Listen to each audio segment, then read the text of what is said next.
네, 지난주에 우리가 누가라는 분을 통해서 우리에게 이루어졌던 이러한 목격자와 역사적 증언들을 통해서 이 말씀들이 기록된 것이 바로 누가복음과 사도행전이다. 이런 말씀을 저희가 나눴죠. 그래서 오늘 이제 본격적으로 사도행전을 이제 시작을 하게 됩니다. 그러면 우리 누가라는 분이 누가복음과 사도행전을 어떻게 시작하고 어떻게 마쳤고 바톤을 이어서 사도행전을 어떻게 시작했는가라는 것을 볼 필요가 있습니다. 두 권의 책을 쓰셨는데 어떻게 첫 번의 책을 결론 짓고 두 권의 책을 시작하셨는가라는 것을 우리가 바라볼 필요가 있습니다. 그런 의미에서 우리 누가복음 24장 끝부분을 한번 보도록 하겠습니다. 누가라는 분이 이 누가복음을 어떻게 마무리 졌는가라는 것을 이제 한번 보도록 하겠습니다. 굉장히 이 부분들을 보시게 되면은 이 누가의 목적이 글을 쓴 목적이 어디에 있구나라는 것을 우리가 금세 알 수가 있습니다. 우리 같이 보겠습니다. 47절부터 한번 같이 볼까요? 또 그의 이름으로 죄사함을 받게 하는 회개가 예루살렘에서 시작하여 모든 족속에 전파될 것이 기록되었으니 너희는 이 모든 일의 증인이라. 볼자가 내가 아버지께서 약속하신 것을 너희에게 보내리니 너희는 위로부터 능력으로 입혀질 때까지 이 성에 머물라 하시니라. 자, 그러니까 지금 누가가 마지막 이제 누가복음을 마무리를 짓는 데 있어서 능력을 입을 때까지 이 성에 머물러 있으라 이렇게 얘기하고 있습니다. 여기서 능력이라는 단어가 나옵니다. 그러니까 능력 받을 때까지 너희가 있어야 된다라는 거예요. 그러면서 50절 말씀, 예수께서 그들을 데리고 배단위 앞까지 나가서 손을 들어 그들에게 축복하시더니 축복하실 때에 그들을 떠나 하늘로 올려지시니 그들이 그에게 경배하고 큰 기쁨으로 예루살렘에 돌아가 늘 성전에서 하나님을 찬송하니라. 하늘로 올라가셨다. 그들을 떠나서 그들을 보는 앞에서 하늘로 올라가셨다. 이렇게 얘기하고 있습니다. 자, 이해가 되십니까? 자, 그러니까 예수님께서 마지막 말씀하신 게 뭐예요? 예루살렘을 떠나지 말고 능력을 받을까지 이 성에 머물러 있으라. 그러니까 그들이 예수님께서 승천하시고 집으로 갔습니까? 아니에요. 예루살렘으로 돌아가서 성전에서 하나님을 찬송했다. 이렇게 마무리하고 있는 겁니다. 누가복음의 끝부분은, 완성 부분은 승천 부분을 기점으로 해서 마무리를 짓습니다. 여기서 마무리를 짓죠. 누가복음에서. 자, 그러니까 이 누가복음은 예수님의 탄생부터 승천까지 여기까지를 지금 이 지상사역, 예수 그리스도의 지상사역 부분을 누가복음에서 지금 얘기를 하고 있고요. 자, 그러면은 사도행전으로 이제 가보겠습니다. 사도행전 1장.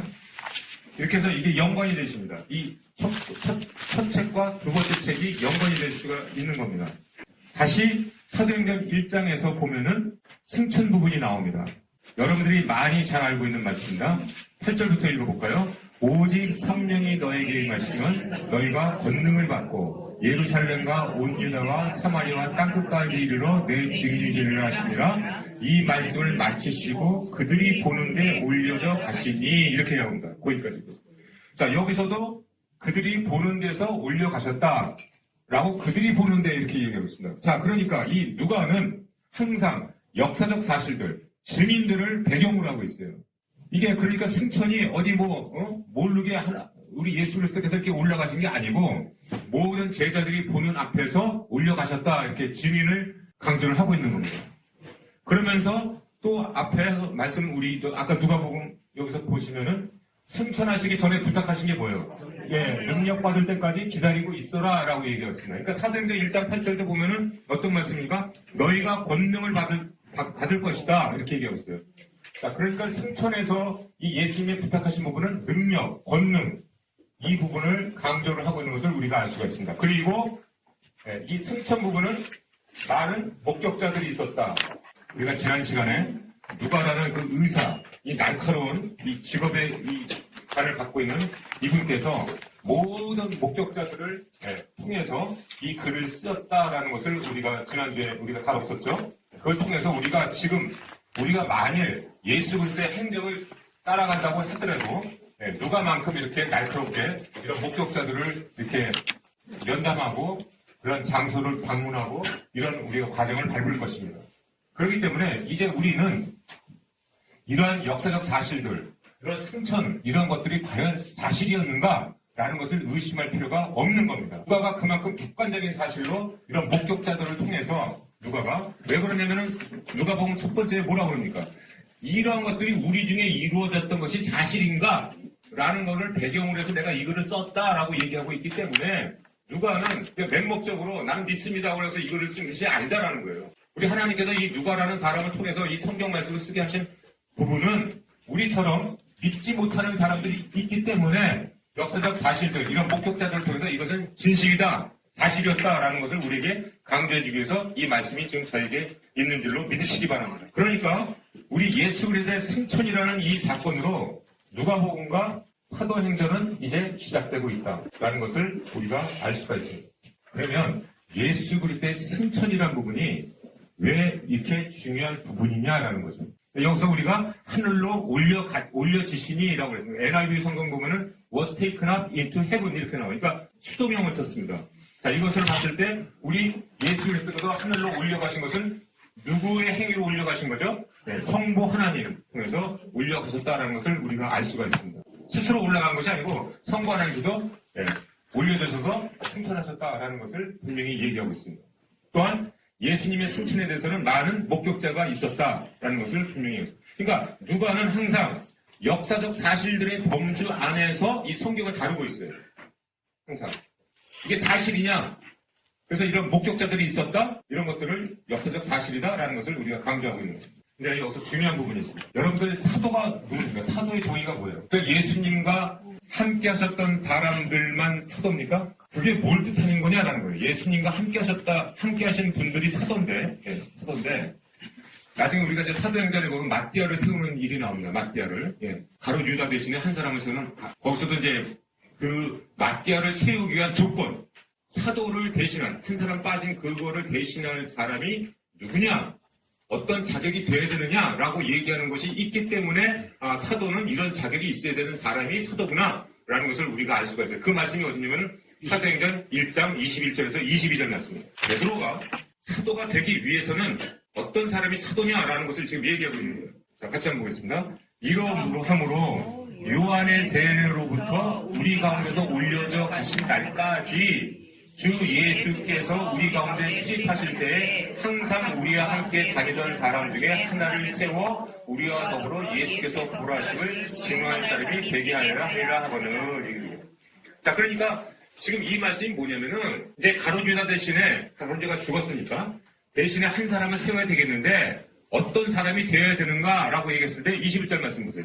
요한의 세례부터 우리 가운데서 올려져 가신 날까지 이렇게 하고 있어요. 베드로가 지금 사도가 되기 위해서는 어떤 증인이냐? 세례 요한 때부터 승천 때까지, 하늘로 올라가신 때까지 예수 그리스도와 함께 하셨던 이런 사람들의 증언을 해야 되는 자가 바로 사도가 되어야 된다. 그럼 여러분들 여기서 분명히 알 수 있는 것은 뭐예요? 세례 요한부터 승천 때까지 이것을 증언할 수 있는 사람. 기간이 나오죠? 처음엔 어디예요? 세례 요한 때부터. 언제까지? 승천 때까지. 여기서 보고 들은 것들을 증언할 수 있는 사람.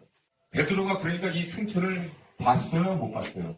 아니, 보지 않고 여러분들 한번 추론할 수가 있는 거예요. 내가 어떤 사람을 세워요, 지금? 야, 우리 한 사람을 세우자. 라고 얘기했는데 세례 요한 때부터 승천 때까지 본 사람 중에, 그러니까 자기는 본 거죠. 그래서 한 사람이 빠진 거죠. 11사도는 다 본 겁니다. 자, 자기네들이 보지 않았는데 승천이 없었는데 승천하는 날까지 증언할 사람을 세우자라고 얘기할 수가 있는 거예요? 예수 그리스도의 승천은 반드시 있었던 역사적 사실이다라는 것을 우리가 알 수가 있는 겁니다. 이 말씀을 통해서 저는 확신을 얻게 됩니다. 상식적이잖아요. 아니 11사도는 보지 않았는데 한 사람을 지금 공백한 사람을 세워야 되는데 세례요한 때부터 승천 때까지 있었던 일들을 증언할 사람, 이게 말이 되는 얘기입니까? 자기들은 못 봤는데 아니 누구를 세워서 그거를 증언하겠다는 얘기예요. 그렇기 때문에 이 사도라는 것은 사도가 되기 위해서는 세례 요한부터 승천 때까지의 예수 그리스도와 함께 다니는 자들이 되어야 된다라고 얘기하는 것을 봤을 때 분명한 기간이 나온다는 거예요. 기간. 그 기간의 중요한 부분이 뭡니까? 승천이에요. 승천. 그래서 이제 이 누가복음은 세례 요한 때부터 승천 때까지의 지상 사역을 마무리 짓는 겁니다. 시장들이. 그러니까 저와 여러분들은, 우리 인간들은 땅과 하늘이 큰 차이가 있어요. 우리는 육의 몸을 입고 있기 때문에 큰 차이가 있는 거예요. 그 땅에서 이제 죽으면 다 끝나는 줄 알아. 근데 우리 하나님은, 능력의 하나님은 땅과 하늘과 이 모든 것이 만물의 주제인 줄 믿으시기 바랍니다. 그러니까 땅에 계시던 하늘에 계시던 동일한 겁니다. 동일한. 지상사회에서 여기서 땅에서 끝났구나 이게 아니고 천상에서도 이 일을 계속 이루어 가신다라는 거죠. 그것이 사도행전이다라는 거죠. 그러면 오늘 주제가 뭡니까? 천상사역, 예수님의 천상사역을 이제 이루어 가시는데 누가복음 때는 그러면 지상 때 계셨을 때는 어떤 일부터 시작하셨고 제 주제는 그겁니다. 그럼 하늘에 올라가셔서 첫 번째로 하신 일은 뭔가? 라는 걸 우리가 볼 필요가 있겠죠. 그러니까 여러분들이 제가 지난주도 말씀드렸지만은 성경 말씀을 볼 때는 통으로 봐야 된다는 거예요. 통으로. 단편적으로 뭐 사도벌이 뭐 했구나, 제자들이 뭐 했구나 이렇게 해서 이렇게 보이는 게 아니고요. 항상 중심은 누굽니까? 예수 그리스도세요.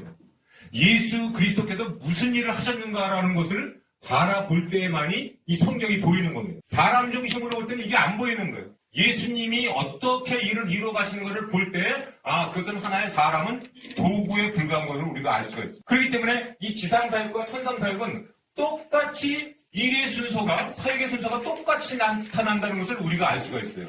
제가 그것을 발견한 거다 이거예요. 이 말씀. 계속 뵙고 싶었다는 거예요. 빨리 보고 싶었다는 거예요. 우리가 이 기쁜 소식을 알리기 위해서. 이 기쁜 소식이 있어야 우리에게 믿음이 생기거든요. 자, 그러면은 성도님들, 예수님이 이 땅에 오셔서 처음 하신 일이 뭔가요? 잘 생각해보세요. 뭘 하셨습니까?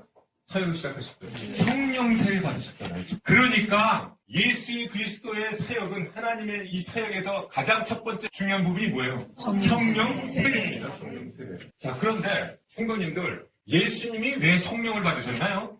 예수님도 성령 받아야 뭐가 능력 받으시나 보다. 그러면 그분은 하나님이신데 그럼 뭐야? 이렇게 생각하실 수가 있지 않겠습니까? 그럼 예수님은 뭐 하나님 아니에요? 그분은 꼭 성령 받으셔야 되는 건가? 뭘까요? 자, 그러니까 이 부분이, 그래서 우리가 이런 부분들을 말씀을 통해서 이것이 진리가 깨달아져야 되는 거예요. 그런 부분에서 하나하나 이제 우리가 풀어갈 테니까요. 집중해서 잘 보시기 바랍니다.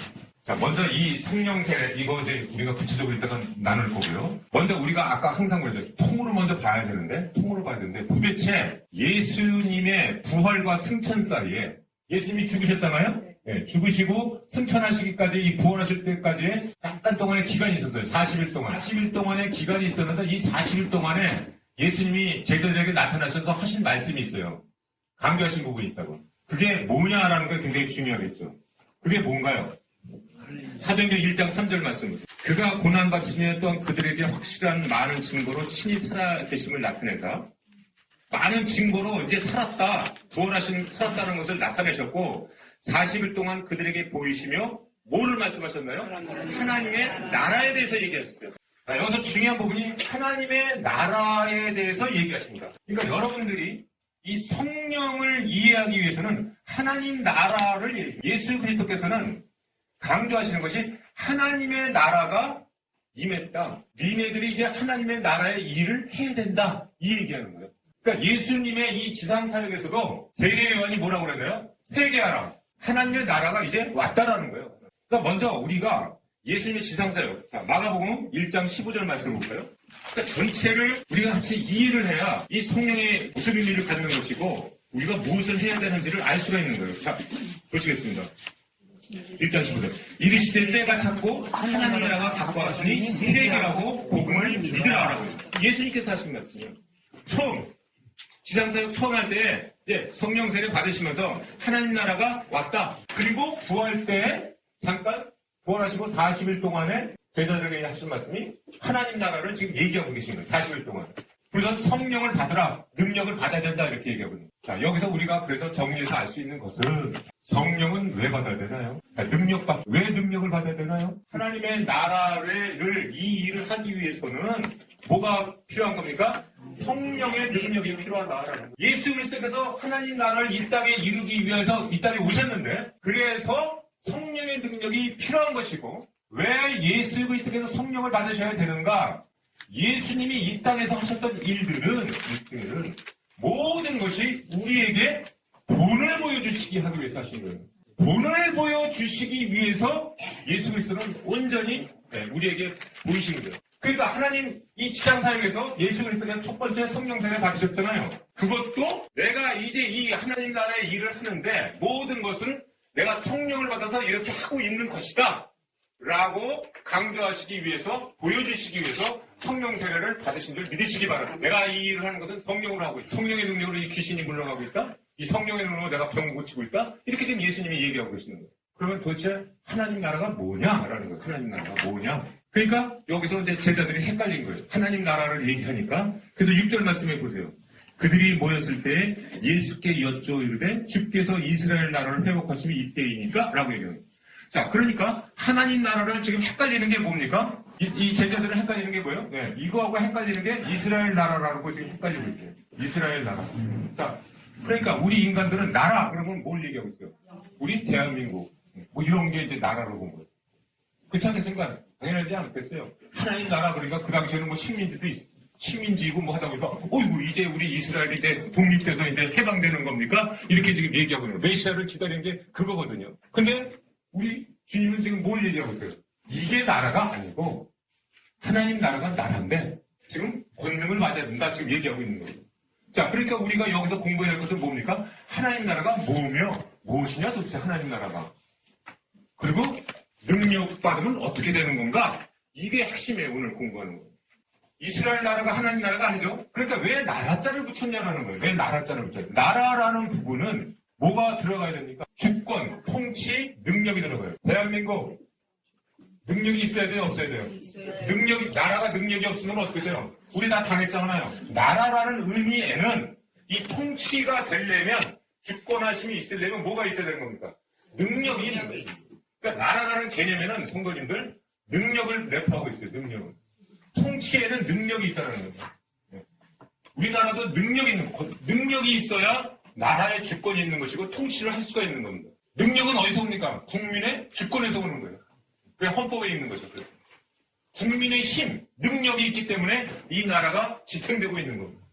자, 그러면 우리 사람들은 나라 그러면은 이 땅, 영토 이렇게 얘기하고 있는데 그러면 하나님의 나라는 뭐냐라는 거죠. 그것이 예수님께서 이 땅에 오셨을 때 이사야 말씀을 통해서 이것이 하나님의 나라가 임한 것이다 라고 얘기한 부분이 있어요. 그것이 바로 뭐냐면 누가복음 4장 18절입니다.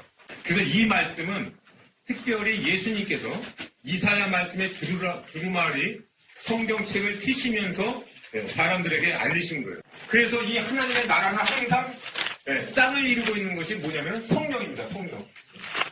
이 성령. 그러니까 성령과 하나님의 나라는 항상 쌍을 이루고 있다는 거예요. 왜? 나라는 능력이기 때문에. 능력은 어디서 옵니까? 성령에 오는 거예요. 자, 읽어보시면. 선지자 이사야 글을 드리거늘 책을 펴서 이렇게 기록된 데를 찾으시니 곧 이렇게 나오면 누가복음 4장 17절 18절 같이 읽어보겠습니다. 주의 성령이 내게 임하셨으니 이는 가난한 자에게 복음을 전하게 하시려고 내게 기름을 부으시고 나를 보내사 포로된 자에게 자유를 눈먼 자에게 다시 보게 함을 전파하며 눌린 자를 자유롭게 하고 주의 은혜를 전파하게 하심이라 하였더라. 책을 덮어 그 맡은 자에게 주시고 그러니까 이사야 61장 1절 말씀 이 말씀을 피시면서 주의 성령이 내게 임하였으니 라고 하시면서 이는 가난한 자에게 복음을 전하게 하시고 이게 지금 하나님의 나라에 대해서 얘기하고 있는 정리하면 예수님께서 이 땅에 오셔서 자 성경책 줘봐봐 성경책 그리고 이사야 61장 1장을 다 피시면서 성령이 내게 임했다. 왜 임했느냐? 이 일을 하기 위해서 임했다라고 얘기하십니다. 그 하나님의 나라가 뭡니까? 눌린 자가 자유함을 얻고 이 복음이 전해서 눈먼 자가 보게 되고 상처받은 자가 치유받고 병든 자가 나음 얻고 귀신 들린 자가 귀신이 물러가고 이런 모든 것들 억압된 자가 자유함을 얻고 이것이 하나님의 나라다라는 거예요. 그 하나님의 나라를 이루기 위해서는 어떻게 됩니까? 능력이 있어야 된다는 거예요. 하나님의 나라가 임하면 모든 병도 치유될 줄 믿으시기 바랍니다. 그래서 병든 자를 치유하신 거예요. 하나님 나라가 임했기 때문에 모든 귀신들은 다 물러가는 겁니다. 상처받은 자들은 다 치유함을 받는 겁니다. 억눌린 자들은 다 자유함을 누리게 되는 겁니다. 가난한 자가 다 복을 받게 되는 겁니다. 아멘. 이것이 하나님의 나라예요. 그러니까 병든 자, 귀신 들린 자, 억압 빨린 자, 모든 자가 다 누구의 통치함을 받아야 됩니까? 하나님의 통치하심을 받게 되면 그 모든 것들이 다 물러가게 된다는 거예요. 무슨 능력으로? 성령의 능력으로. 그래서 이제 너희들이 내가 이 땅에 있는 동안은 내가 했는데 그러니까 이 예수 그리스도의 지상 사역 때에는 성령이 안 임했어요. 오직 예수 그리스도님만 임했습니다. 왜 그렇습니까? 예수님을 통해서 모든 사역들이 이루어갔기 때문에 그런 거예요. 이제 그래서 내가 가야 된다라는 얘기는 뭐냐면, 내가 가야 된다. 누가 오십니까? 내가 가야만이 성령이 올 수 있는데, 네가 성령의 능력을 받아야 계속 같은 터치를 이어받아서 니네들이 계속 하나님 나라를 이뤄가야 된다라고 얘기하는 거예요. 그게 사도행전이에요. 그러니까 이제 여러분들의 믿음 생활이 바로 뭘 해야 되느냐? 능력 받아서 하나님의 나라의 일을 해야 된다라는 게 믿음 생활이에요. 그게 교회예요. 그러니까 첫 번째 해야 될 일이 뭡니까? 성령 세례 받는 거예요. 근데 여러분들 이제 이 성령에 대해서 더 구체적으로 이제 공부를 해야 되는 거예요. 다 성령 세례 받으셨는데 왜 나에게는 능력이 안 나타나나? 이걸 바라봐야 되는 거예요. 그럼 나는 성령 안 받은 건가? 뭐 지금 헷갈리시는 분들이 많을 거예요. 뭐 어떤 사람은 방언한다는데 나는 도대체 성령을 어떻게 받는 거야? 성령 받으면 능력 나타나는데 능력은 뭘까? 이 부분을 이제 우리가 다뤄야 돼요. 왜 성령 세례를 받는 것이 천상사역의 첫 번째가 되었을까? 예수님의 천상사역, 아까 제가 말씀드렸지만 예수 그리스도께서 성령을 받으셨어요. 그러니까 하나님 나라를 이루기 위해서 먼저 생명을 받아야 되고, 왜 그렇습니까? 능력이 있어야 되기 때문이에요. 그러니까 성령의 능력이 함께하지 않고서는 능력이 나타나요? 안 나타나요? 안 나타나는 거예요. 인간의 능력만이 나타날 뿐인 거예요. 근데 인간의 능력은 곧 한계에 도달해요. 그리고 성령의 능력으로 하지 않는 사람은 다른 사람에게도 성령의 능력을 줄 수가 없는 겁니다. 이게 하나님의 나라의 특징이에요. 내가 지금 이 말씀을 전하는데 내가 이 성령의 능력을 받지 않고서는 여러분들에게도 성령의 능력이 전해지지 않는 거고요. 내가 인간의 능력으로 하게 되면 능력이 안 나타난다. 잠깐 보일 수 있을지는 몰라도 곧 한계가 드러나게 되는 거예요. 그러니까 모든 하나님의 일들은 성령의 능력으로만 할 때만이 능력이 나타나지 다른 어떤 것으로는 능력이 안 나타난다는 거예요. 그러면 이 도대체가 이 성령이 뭐냐라고 얘기했는데, 성경은 우리 작년에 갈라디아서를 공부할 때 약속으로 받은 성령의 복에 대해서 공부한 적이 있습니다. 성경은 뭐라고 얘기하고 있는 거니? 성령이 복이다라고 얘기하고 있어요. 약속하신 복이다 이렇게 얘기하고 있어요. 이것은 꼭 머릿속에 기억해 두시기 바랍니다. 성령은 약속하신 복이다. 이게 무슨 말씀입니까? 그러니까 성령 세례 받은 사람은 다 뭘 받은 사람이요? 복 받은 사람이에요. 여러분 다시는 여기 다 저와 여러분들 성령 세례 받으셨잖아요. 이미 복 받은 사람들입니다. 그런데 하나님 잘 믿으면 복 받습니다. 이런 얘기하고 있어요. 교회라는 곳에서. 이건 완전 이단 같은 얘기하는 거예요. 제가 마음이 찢어져요. 도대체 복이 뭔데요? 성경에서 얘기하는 복이요. 성령이 복이라는 겁니다. 이 말씀을 먼저 보고요. 말씀을 보고 갈라디아서 우리 작년에 공부했던 거 다시 조금 보면서 보도록 하겠습니다. 갈라디아서 3장 8절 말씀입니다. 또 하나님이 이방을 믿음으로 말미암아 의로 정하실 것을 성경이 미리 알고 먼저 아브라함에게 복음을 전하되 모든 이방이 너로 말미암아 복을 받으리라 하셨느니라. 자, 그러니까 아브라함에게 복음을 전했는데 그 복음이 복이라는 거죠. 이방인에게 전해줄 너로 말미암아 복을 받으리라. 그러니까 아브라함의 복이 누구를 통해서 예수 그리스도를 통해서 이방인들에게 복이 전해졌다 얘기하고 있어요. 약속하셨던 것들이 성경이 미리 알고 이방인들에게 복을 전하기 위한 것이다 라고 지금 갈라디아서 첫 번째 3장 8절 얘기하고 있고, 3장 14절 말씀을 보면은 이는 그리스도 예수 안에서 아브라함의 복이 복 얘기 나와요. 여기 복이 그 복이 이방인에게 미쳤는데 그것이 바로 뭐예요? 우리로 하여금 믿음으로 말미암아 성령의 약속을 받게 하셨다 했더라고요. 자, 복을 어떻게 얘기하고 있습니까? 믿음으로 받은 성령의 약속을 받게 해야 됩니다. 약속이에요. 그러니까 아직 성령을 주실 것이다. 이게 약속인 거예요. 너가 예수 그리스도를 믿으면은 성령의 복을 받을 것이다 라고 얘기하고 있는 거죠. 이것이. 그러니까 예수 그리스도를 만나기 전 사람들은 이 약속만 받은 거예요. 약속만 받았어. 그래갖고 그게 바로 뭐냐면 히브리서 11장 39절에 나오는 거예요. 히브리서 39장 39절. 우리가 얼마나 복받은 자인지를 성경이 지금 얘기하고 있는 거예요. 믿음의 선진들이 지금 얘기하고 있습니다. 히브리서 11장이 뭐예요? 믿음장이잖아요. 믿음장. 응? 믿음장. 여러분들 믿음장은 다 알치면서 중요한 히브리서 11장 39절 말씀을 이거를 놓치고 있어요. 보세요. 이 사람들은 다 믿음으로 말미암아 증거를 받아. 이 사람들은 다 뭐예요? 위에 나온 믿음의 선진들 얘기하고 있어요. 근데 뭘 못 받았어요? 약속된 것을 받지 못하였다. 이는 하나님이 우리를 위하여 더 좋은 것을 예비했다. 이게 바로 뭐예요? 더 좋은 것이. 성령이에요. 성령. 그러니까 히브리서 11장 믿음의 장에서는 앞에 많은 믿음의 선진들이 뭐 믿음으로 뭘 했고 다 좋아요. 그런데 약속하신 것을 받지 못했다는 거예요. 예수 그리스도를 통해서 약속하신 성령의 복을 받은 자가 바로 누굽니까? 우리 너희들이다라는. 그래서 성령이 어떤 분이신지를 먼저 우리가 깨달아야 돼요. 복을 받은 자들인데 복을 구하고 앉았어요. 복이 뭔지도 몰라. 여러분들 성경에서는 분명히 물질을 받은 것을 복으로 여긴 구절이 없습니다. 이 땅에서 잘 먹고 잘 사는 걸 복이라고 여기질 않아요. 그것은 아주 극히 그냥 자연스럽게 나타나는 결과입니다. 그거는. 아니 그렇다고 치면은 여러분들 먼저 우리가 이 도대체 하나님이 주시는 복이 뭐냐? 라는 걸 똑바로 먼저 깨달아야 돼요. 그래야 여러분들이 능력을 받게 됩니다. 능력을. 하나님 나라에 일을 할 수가 있는 거예요. 도대체 뭘 받은지도 모르고 이게 복인데 다른 거가 복이라고 생각을 하고 있고 이게 지금 온전한 믿음 생활을 하고 있는 우리냐라는 거죠. 이게. 그러니 거기서 무슨 능력이 나타나며 어떻게 하나님의 나라를 이루어갈 수가 있겠습니까? 촛대로 옮기시는 거예요. 우리 하나님께서는 이 사역을 계속 이루어 가십니다. 자, 결론부터 얘기해. 사도행전 1장 8절이 사도행전의 목차입니다. 목차. 사도행전 1장 8절 다 안 보고 계시죠? 네, 같이 한번 읽어볼까요? 오직 성령이 너에게 임하시면 너희가 권능을 받고 예루살렘과 온 유다와 사마리아 땅끝까지 이르러 내 진리를 하시리라. 요게 사도행전의 목차예요. 목차가 뭡니까? 앞으로 나올 줄거리의 순서죠.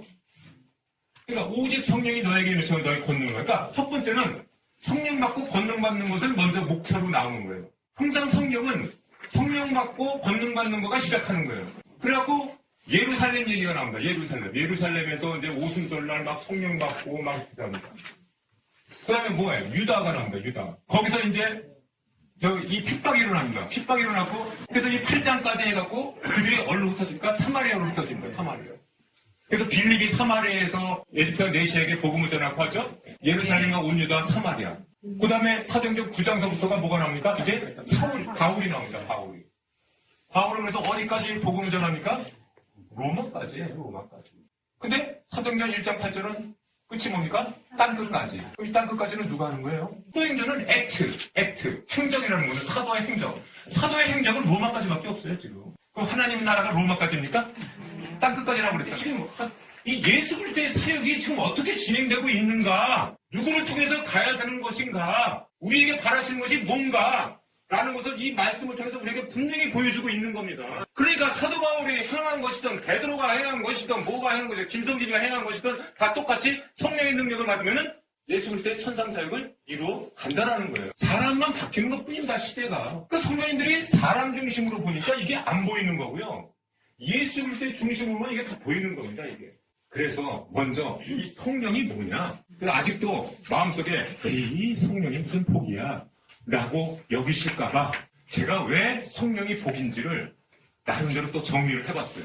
복복복 이 세상에서 이 세상 교회들이 이 복이라는 것을 잘못 전해갖고요. 그게 무슨 복이에요? 잘 먹고 잘 사는 게 복이지. 그래요. 잘 먹고 잘 사는 길도 다 여기 있는 겁니다. 그러니까 이 정말로 성령이 복인지 아닌지를 우리 냉철하게 한번 보자고. 복 받은 자인데 무슨 무슨 복을 구하고 무슨 사도행전 10장 38절. 아까 제가 뭐랬습니까? 예수 그리스도가 성령세를 받으셨어요. 이것은 본을 보여주시는 거예요. 성령의 능력을 받으면 어떤 일을 할 수 있는지를 예수 그리스도를 통해서 예수님이 보여주시는 거예요. 지금. 보시기 바랍니다.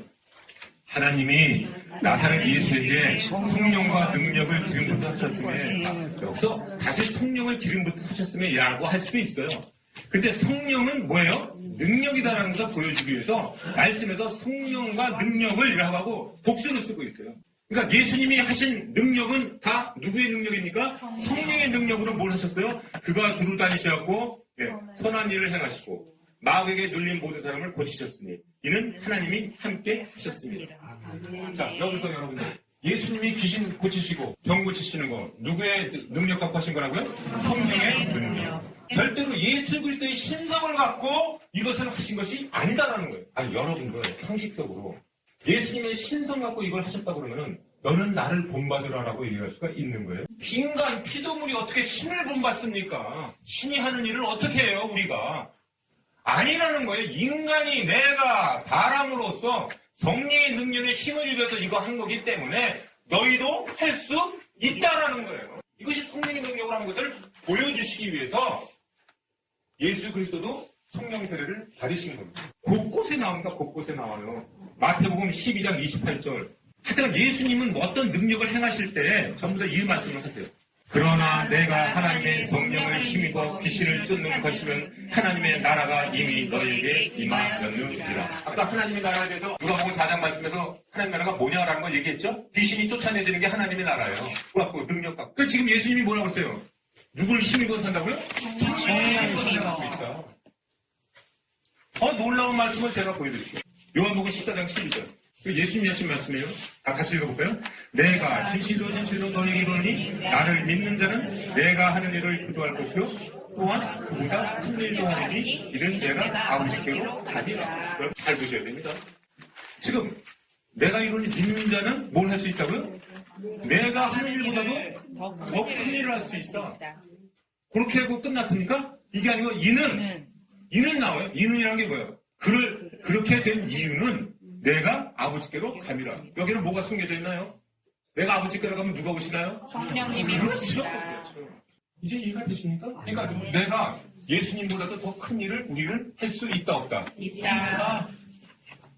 뭐에 힘입어서? 성령의 능력에 힘입어서 못 받은다. 예수님보다 큰 일을 하고 있을 수 있다는데 우리는 고칠 수 있나요? 고칠 수 있습니다. 죽은 자도 살릴 수 있는 거예요. 믿으십니까?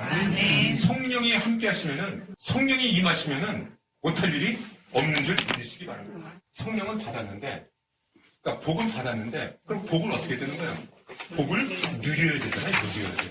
그러니까 복을 못 누리는 거라니까요. 복이 왔는데 복을 못 누려. 그러니까 복을 누리려는 게 바로 뭐예요? 성령 충만이래요. 복을 누리는 것이. 그러니까 성령이 오셨는데 자기 중심대로 살아가. 그럼 성령이 인격체이신 성령님께서 그래 네 맘대로 살아라 이렇게 되는 겁니다. 내가 성령께 의존해서 성령의 통치력을 받고 이 통치가 나라잖아요. 하나님의 통치하신 성령에 따라서 내가 행할 때 성령의 능력에 힘입어서 행할 때 예수님처럼 그럴 때 능력이 나타나는 거예요. 근데 그렇게 안 살기 때문에 능력이 안 나타나는 거예요. 성령의 능력이 없으신 게 아니고. 그래서 예수님이 사람들을 병으로부터 자유케 하시고 성령의 기름 부으시면서 그렇게 하셨고 귀신도 자유롭게 하시고 모든 것이 다 성령을 하셨다. 예수님이 분명히 신성을 가지셨으나 이 세상 사실 때 전혀 신성을 사용하지 않으셨다. 그렇기 때문에 내가 너희들이 나보다 더 큰 일을 할 수 있다. 이렇게 얘기하실 수가 있다는 거예요. 예수님이 신성으로 하셨다 그러면 어떻게 우리가 그 일보다 큰 일을 할 수가 있습니까? 상식적으로. 그래서 예수님은 우리에게 성령의 능력을 보여주시길 간절히 원하시고요. 이 땅에서 우리 사람들에게 그것을 보여주신 거예요. 우리도 똑같이 그렇게 능력받고 그래서 이 성을 떠나지 말고 능력 받아야 된다라는 게 그 뜻이에요. 자기 능력 갖고 하려고 그래.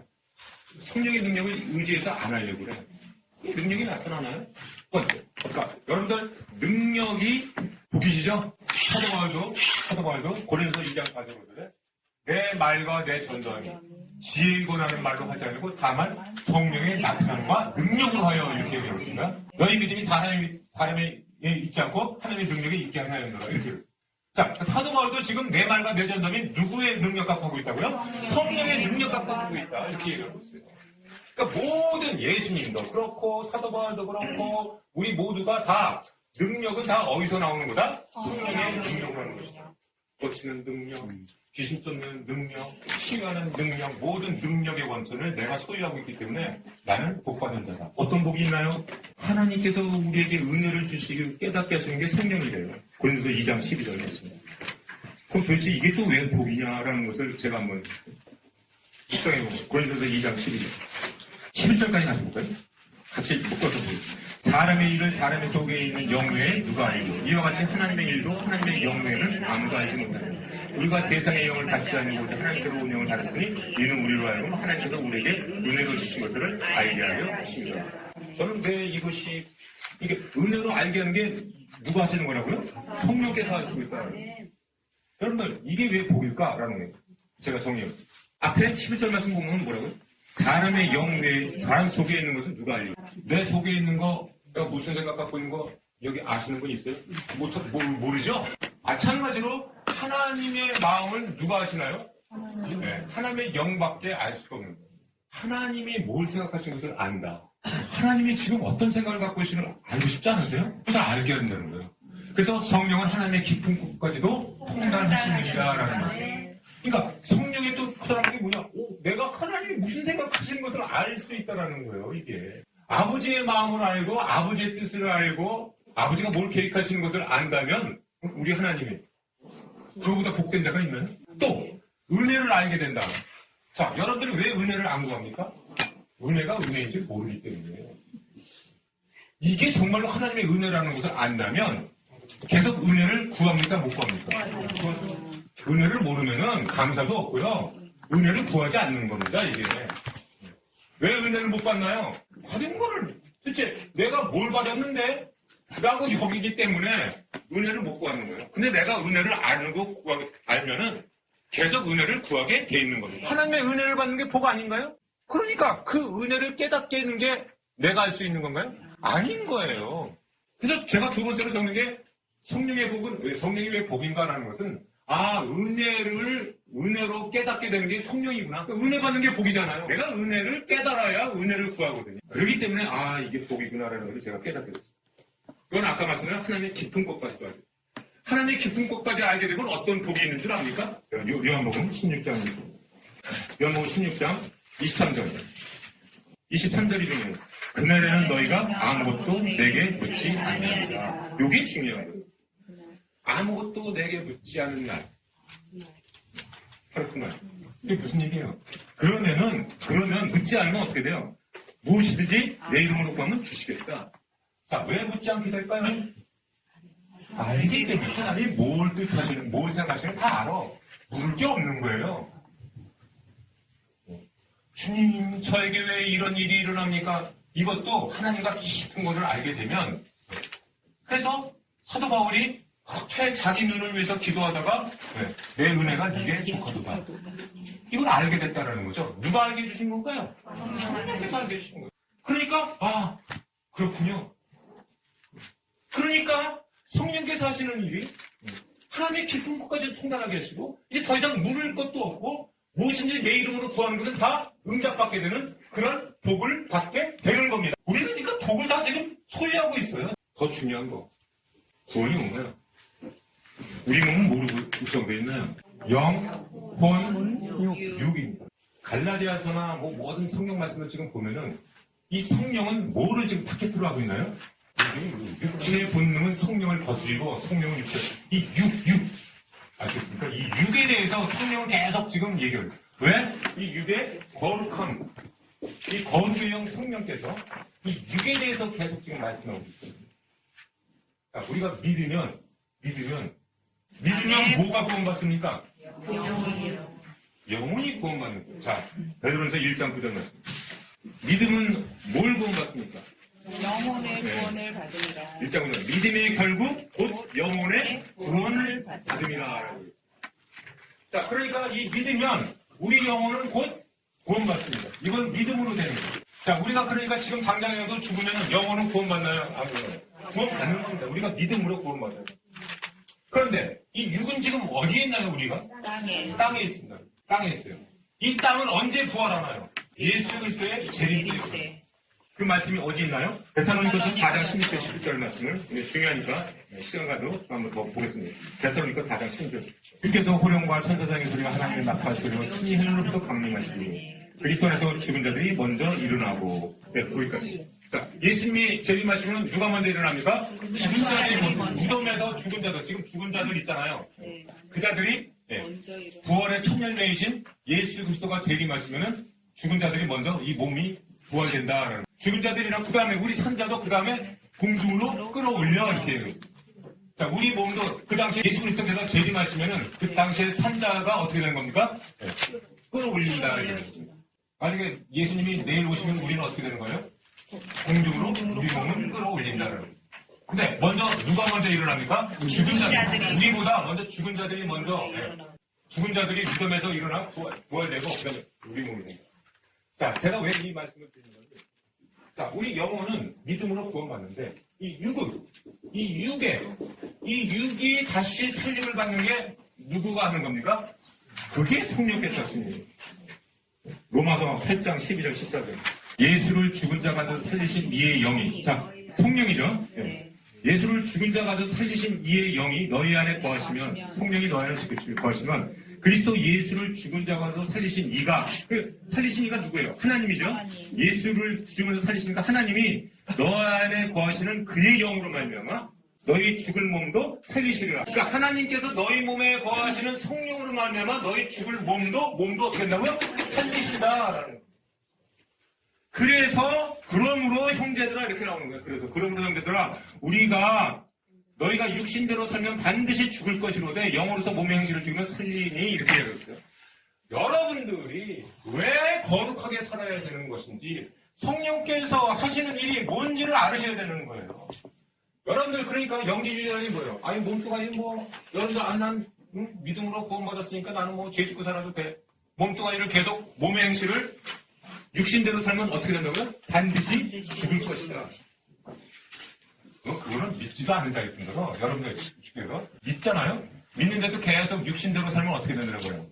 여러분들 그러니까 몸이 중요한 겁니다. 이 몸이. 아니 몸이 중요하지 않으면 왜 부활을 시키십니까? 우리 몸은 씨예요, 씨. 그래서 사도 바울은 씨를 표현합니다.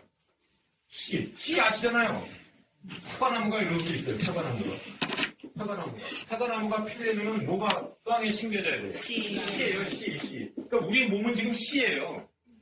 거룩한 몸으로, 신령한 몸으로 다시 태어나게 하기 위한 씨가 없으면 나무가 있나요?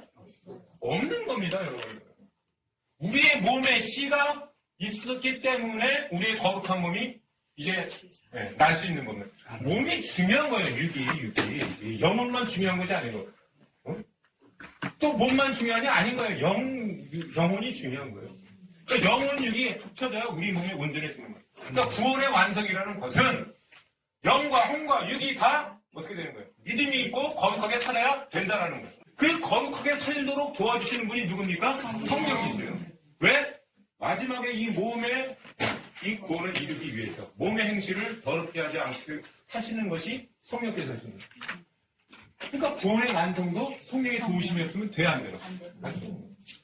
그러니까 성령의 복이 뭔지를 알고 성령께서 무슨 일을 하고 그래서 계속 성경에서는 이 성령에 대해서 육체의 본능, 육체의 소욕을 거스리는 거, 이 육체에 대해서 계속 타켓을 두고 이 성령은 얘기하고 있어요. 왜? 나중에 이 몸을 구원케 하시고 몸을 살리시는 것이 성령이 돼요. 또 이거예요. 말씀을 깨달아 가르치게 하시는 거. 요한복음 14장 26절. 요한복음 14장. 보혜사 곧 아버지께서 내 이름 부르시면 그가 너에게 모든 것을 가르치시고 내가 너에게 분명한 모든 것을 설명하게 하시리라. 이 말씀을 깨닫고 가르치게 되는 거. 고린도서 14장 18절 19절 말씀을 볼까요? 고린도서 14장.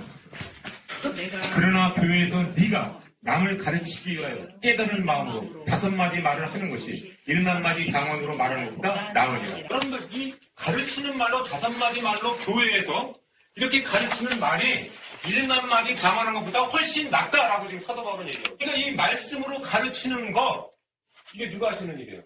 성령님. 그래서 세상 사람들이 이 박사들도 성경을 보면 알아요, 몰라요? 모르는 거예요. 왜 모릅니까? 성령이 한 것이기 때문에. 아무리 이 세상 지금 무슨 노벨상 받은 이런 사람도 성경을 보면 알아요, 몰라요? 모르는 거예요. 왜 그렇습니까? 성령이 말씀을 깨닫게 해주시기 때문에. 근데 이 말씀이 어떤 말씀입니까? 그냥 말씀이에요? 생명을 다루는 말씀이에요. 그래서 솔로몬의 영광이 이 들꽃 하나보다는 못하다라고 얘기하신 것이 제가 그 퀴팅상에서 그때 글 올리는 거 같이 나누면 하신 분들 기억나십니까? 네. 왜 그렇습니까? 솔로몬은 다 취했어요. 이것도 가질 수 있고 이것도 가질 수 있고 돈만 있으면 다 가질 수 있고 비행기도 살 수 있고 다 할 수 있어요. 근데 그 안에 생명이 있어요. 돈 갖고 생명 만들 수 있나요? 생명 구할 수 있나요? 없는 겁니다, 여러분들. 없는 거예요. 그러니까 이 생명의 말씀으로 영을 살리고 영혼을 살리고 몸을 살리는 이러한 지금 이 생명을 다루는 우리가 지금 이 일을 하고 있는데 이것이 솔로몬이 얻은 것보다 이 생명을 다루는 우리가 이게 이 영광이 보통 영광입니까? 이렇게 가르칠 수 있나요? 없는 겁니다. 생명을 다룰 수 있나요? 없는 겁니다. 이게 다 누가 하시는 일이에요? 성령이 하시는 일이에요. 자, 이제 다시 사도행전을 돌아가서 이제 그들이 보는데 올라갑니다. 10절 말씀을 보겠습니다. 올라가실 때 제자들이 자세히 하늘을 쳐다보고 있는데 흰 옷 입은 두 사람이 그 곁에 서서 이르되 갈릴리 사람들아 어찌하여 서서 하늘을 쳐다보느냐 이렇게 나오죠. 그러니까 여기 흰 옷 입은 두 사람 이렇게 항상 나옵니다. 언제? 예수님의 탄생 때도. 성경은 결정적일 때 이 천사를 통해서 이 가브리엘 천사를 통해서 소식을 알립니다. 소식을 알립니다. 그러니까 예수님의 탄생 때 여러분들 다 아시죠? 예수님의 탄생 때 알렸죠? 네. 제가 그 유인을 썼으니까. 네. 또 언제 또 알렸나요? 예수님의 힘을 북돋기 위해서 겟세마네 동산에도 나타난 거예요. 누가복음 22장 44절 잠깐 볼게요. 누가복음 22장 44절.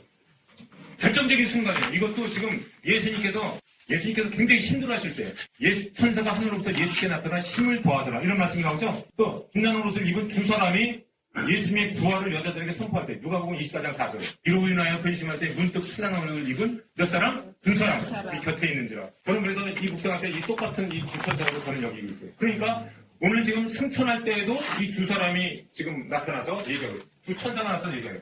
승천하실까? 우와 우리 예수님 하늘로 올라가셨네 쳐다보고 있었던 거죠. 그랬더니 천사가 지금 하는 말이 뭐예요? 어찌하여 쳐다보느냐 저기 이 어찌하여라는 그 표현에는 약간의 책망이 들어가는 거예요. 올라가시는 거 쳐다보는 게 뭐가 잘못돼서? 자 이제 그만 보고 그 뜻이잖아요. 그만 보고 네 할 일이 있어. 네 할 일이. 이 두 천사가 하는 것은 메시지를 전하는 겁니다. 메시지를. 네 할 일이 있다라는 거예요. 네 할 일. 그 할 일이 뭐라는 거예요? 다시 원점으로 가서 성령의 능력에 힘입어서 하나님 나라의 일을 니네들이 해야 된다라고 얘기해요. 성령 받고 이제 니네들이 이제 하나님 나라의 이 사도행전을 네가 이어가야 된다라고 얘기해요. 그래서 결론을 냈습니다. 이제 하나님 나라라는 것은 아까 누가복음 4장의 말씀에 4장 24절 말씀에 하나님 나라의 정의가 나옵니다. 병든 자가 치유받고 귀신 들린 자가 귀신이 물러가고 모든 상처받은 자가 치유받고 하는 이것이 하나님의 나라예요. 그 하나님의 나라를 이루어 가려면 뭐를 받아야 됩니까? 성령의 능력을 받아야 됩니다. 이 성령이 복입니다. 자, 오늘 이 왜 성령이 복인가까지 우리가 더 많은데 제가 이것 정도만 추렸습니다. 이것만 해도 엄청난 복이에요. 그러면 이 성령의 능력을 소유하려면 성령의 통치함을 받아야 된다는 거예요. 능력이 나타나야 되는 거예요. 우리의 능력이 안 나타나는 이유는 성령에 완전히 맡겨드리지 않고 성령의 통치함을 안 받고 이게 복인지 아닌지도 모르고 살기 때문인 거예요. 이제 더 이상 우리가 헛된 그런 무슨 세상 물질 그게 복이 아니고 성령이 복이다. 그러면 아까도 제가 말씀드렸지만은 사도행전 8장까지가 예루살렘과 온유가 사마리아까지 9장서부터 사도 바울이 회심해서 이제 복음을 전합니다. 이방인에게 복음을 전해서 어디까지 갑니까? 로마까지 가요. 로마까지. 그럼 나머지 로마서부터의 부분은 누가 하는 겁니까? 바로 우리가 하는 거예요. 그래서 사도행전은 거기서 끝나는 거고 이게 성령 행전으로 우리가 계속 이것을 이루어가는 거예요. 비록 성경책에는 우리 이름이 써있지는 않겠지만은 우리 하나님께서는 알고 계십니까? 모르겠습니까? 알고 계세요. 계속 천상사역을 우리를 통해서 끝까지 복음을 전하게 하기 위해서 우리에게 성령의 능력을 줄 수 믿습니다. 오늘 정말로 우리 하나님께서 우리에게 큰 복의 말씀을 주시기를 믿습니다.